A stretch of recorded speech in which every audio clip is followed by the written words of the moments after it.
Daniel DeWindt is the Executive Director of the Harbor Springs Area Chamber of Commerce. And Daniel, looks like you have a really cool job. Well, thank you, Bart. Yes, it's great. I've been here just over a year and a half as the Director of the Harbor Springs Chamber. Having grown up here and recently moved back with my family, we're feeling very fortunate to be in this role. Thank you. You've got a beautiful community, awesome natural resources. It really almost does the job by itself, doesn't it? We do get a little spoiled here, and I often say that, living here, you can step out your back door or your office door and be right on vacation, and that's something that people come up here and get for a weekend or a week out of the season, and we get it year-round, of course. Yeah, obviously Michigan, a four-season state, and summers are really busy here, and with the ski resorts, the winters as well. But your shoulder seasons seem to do pretty well.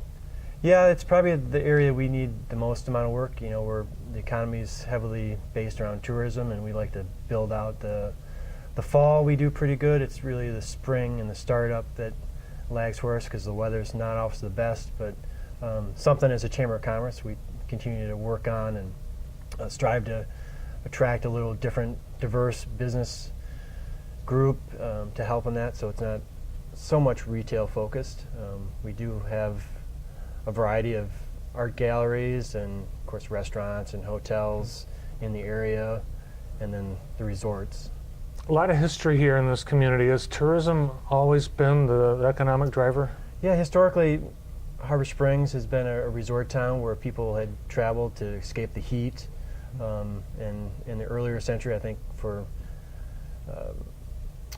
health reasons, to get away from the smog and cure their asthma, so they were coming up here in Petoskey and Harbor.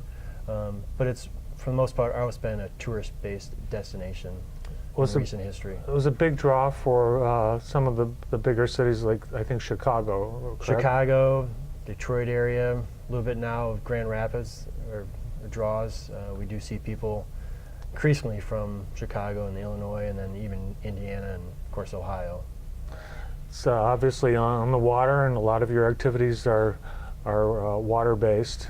Correct. As we're obviously moving into the winter season where that water is becoming frozen, so we've got 160 ski runs in the area, most of at Boyne Highlands and Nubs Knob ski resorts. Hopefully see them open usually around Thanksgiving, but more towards the Christmas season. And then we've got a plethora of outdoor silent sports, from snowshoeing, cross-country skiing, and then, of course, the snowmobile. We've got an annual Moose Jaw Safari snowmobile trek that starts in Harbor and goes out to a spot inland, about a 40-minute trek for the snowmobilers.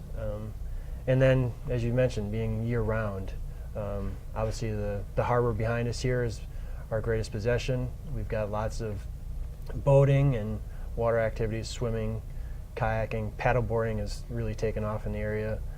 We've got a local store that gives guided tours or rentals of those kayaks and paddleboards. So you really can enjoy the water, whether if it's in liquid or snow form, year-round here in Harbor Springs.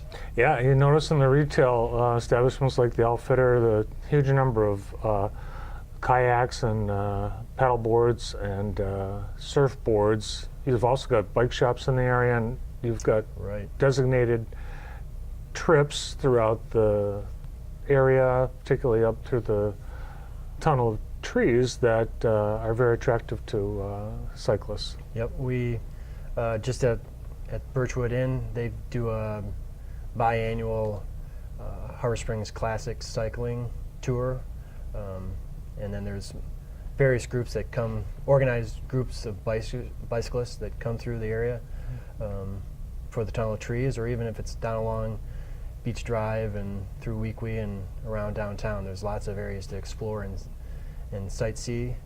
We do also have the Little Traverse Bay Wheelway that extends from Harbor Springs all the way around Little Traverse Bay and ends in Charlevoix. It's about a 26-mile trek, and it's mostly paved and has stops along the way and overlooks things like that. So your downtown, even all by itself, is a draw. It's almost like a movie set. It's like a perfect small town downtown, and that has a lot of events associated with it. We do.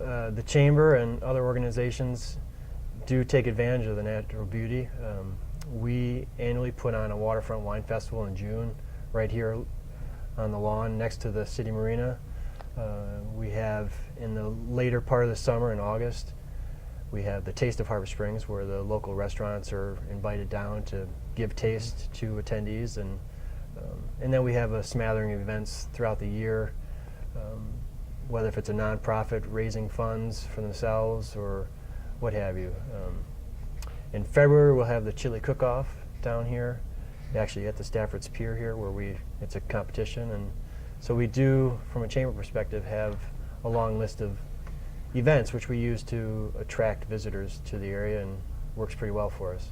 It's quite a dining destination too. You've got an awesome number of restaurants, fantastic food. We do. We've got, of course, we're sitting here at Stafford's Pier. We've got the New York restaurant. A new Mustang Wendy's has opened. It's sort of a Tex-Mex. They opened early this summer and really have hit it off quite well.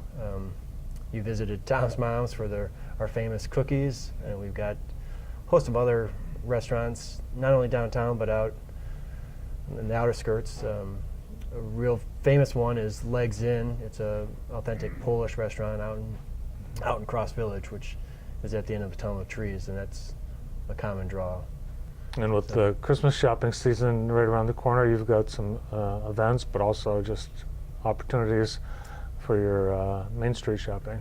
Right, we kick off the holiday season really starting a little bit early. We've got November 15th, which is the opening of deer season for all the men and women, I should say. I don't want to discriminate hunters, but deer season's big around here. So we, in working actually with the outfitter and Molly Baker there, I think we're in our 4th season of Ladies Night Out.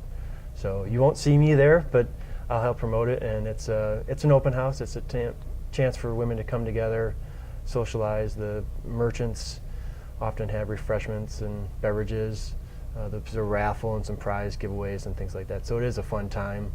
And then moving into the holiday season, we have our annual Christmas tree lighting. That's November 30th, Saturday of Thanksgiving weekend. There's caroling and a festive evening there.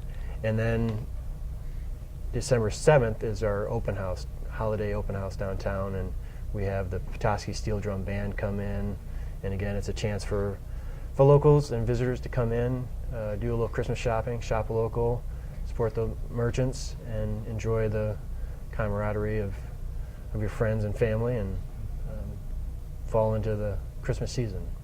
Well, it's a beautiful place to visit, and your people are very welcoming. We've had a great time, and as we've shared, and we'll share the attractions in the community with our viewers, I think they'll feel that as well. Yes, thank you. We're a community of about, I think, 2,000 residents year-round, and in the summer that swells considerably, particularly that peak week of 4th of July. We get probably close to 20,000. The 4th of July parade is a large draw in the area, and then of course the fireworks over the beautiful harbor. We've got an art fair that goes on that day, and then just throughout the summer, the resorters and the visitors alike have whole sorts of activities, whether if they're boating and swimming, or Thursday nights we've got what we call street music. It's where we have local bands performing each Thursday night, June, July, and August, free to the public, and it's a chance to come down, grab an ice cream cone, dine at one of the restaurants, and just enjoy the summer evenings. So we do offer quite a bit of activities and draw. Well, thanks for your hospitality, Daniel. Thanks, Bart. Appreciate it being here.